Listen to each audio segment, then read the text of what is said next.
Hai, kita dah sampai dekat Batu Cave. Akhirnya Syafiqah Syahira sampai Batu Cave setelah 22 tahun hidup. Okay, so macam yang kita boleh nampak sekarang, ramai orang tengah beratur nak masuk sebab hari ni hari Jumaat, weekend. So maybe memang ramai gila lah turis hari ni. So jom kita cuba naik tangga.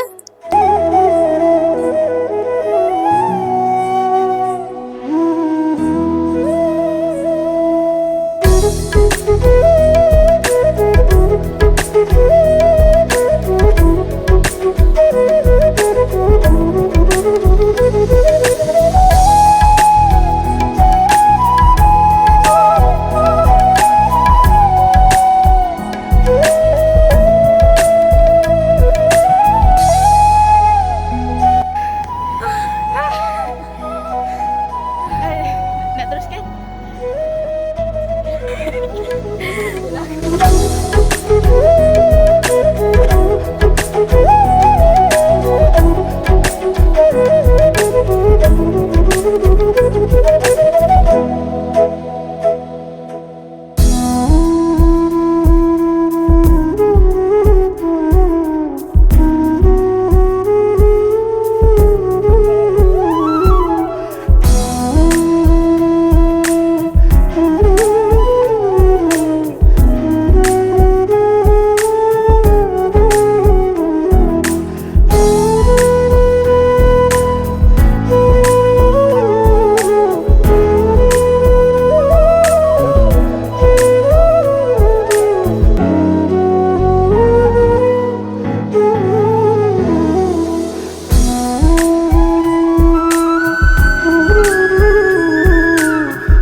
Okay, hai. So sekarang dah pukul lebih kurang 9 suku. Kita dah sampai dekat bawah. Kita dah ambil gambar apa semua. So macam kita naik tadi 7.30, kita turun 8.30, lebih kurang 1 jam kita berada dekat atas. Tambah tempo turun, tempo naik.